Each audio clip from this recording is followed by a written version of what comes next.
조각은 전체의 작은 부분입니다. 하지만 조각에는 전체를 느끼게 하는 무언가가 있습니다. 바둑 고수들은 최초의 돌 몇 개로 전체 판세를 미리 읽는다고 하잖아요. 신앙의 성숙에도 유사한 면이 있다고 생각합니다.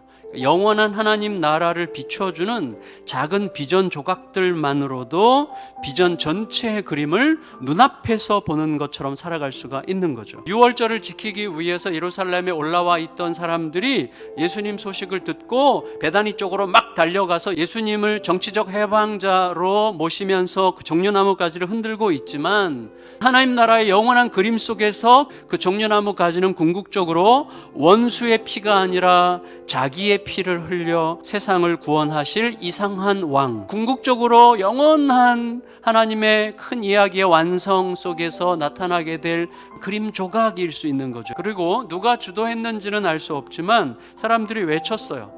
호산나 찬송하리로다, 주의 이름으로 오시는 이 곧 이스라엘의 왕이시여, 이렇게 이제 노래했단 말이에요. 그런데 현실적으로 백성들의 이 외침은 신앙 고백이 아니죠. 정치적 구호였어요. 자유를 향한 사람들의 기대는 절정에 달했고, 또 예루살렘으로 향하는 길은 민족 해방을 위한 가슴 벅찬 기대감으로 충만해졌습니다. 근데 우리가 너무나 잘 알듯이 예수님은 그런 분이 아니시죠.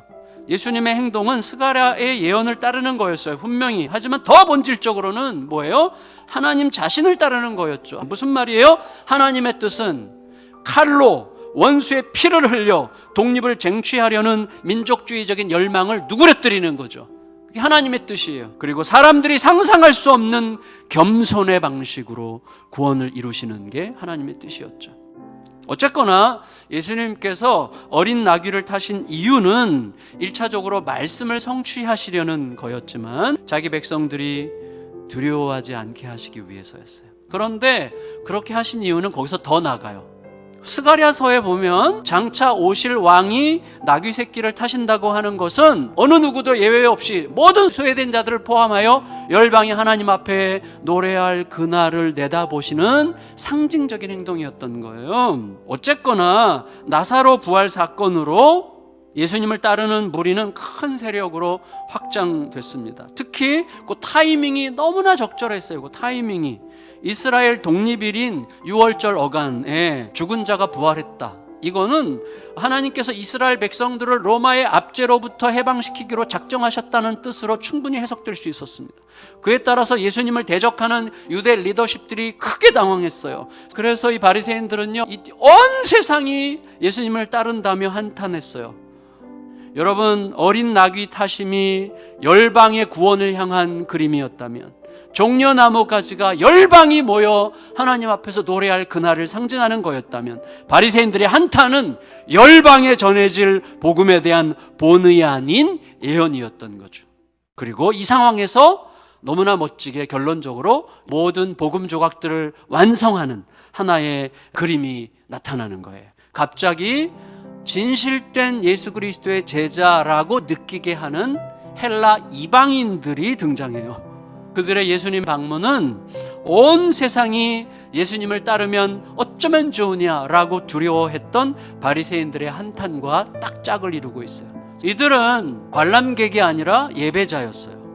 그런데 보세요, 이들은 성전 안에 못 들어갑니다. 이방인의 뜰까지밖에 들어갈 수 없고 유월절에 먹는 어린 양을 함께 먹을 수 없어요. 그 당시에 그런 식으로 문화가 형성되어 있었다고 합니다. 그런데 그들이 참 성전으로 오신 예수님, 유월절 어린 양의 성취로 오신 예수님을 찾는 것은 그들이 상상했던 것을 훌쩍 뛰어넘는 굉장히 의미 깊은 일이었다고 할 수가 있습니다. 예수께서 대답하여 이르시되 인자가 영광을 얻을 때가 왔도다. 여러분, 영광을 얻을 때라는 말은 요한복음에서 십자가를 지시는 때입니다.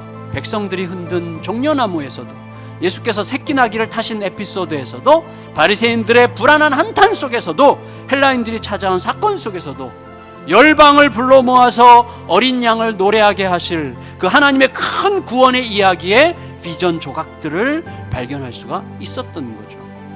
다 연결되어 있어요. 다 연결되어 있어서 이 조각들을 붙들고 그림을 내다보며 내가 죽어 예수께서 사시는 삶을 기꺼이 받아들이고 주님께 온전히 맡기고자 한다면 하나님께서 보여주시는 그 반짝이는 비전 조각들을 항상 볼 수 있어요. 사랑하는 우리 성도님들과 제가 나의 이야기를 넘어서 은혜의 길을 함께 잘 걸어갈 수 있게 되기를 높으신 예수님의 이름으로 축원합니다.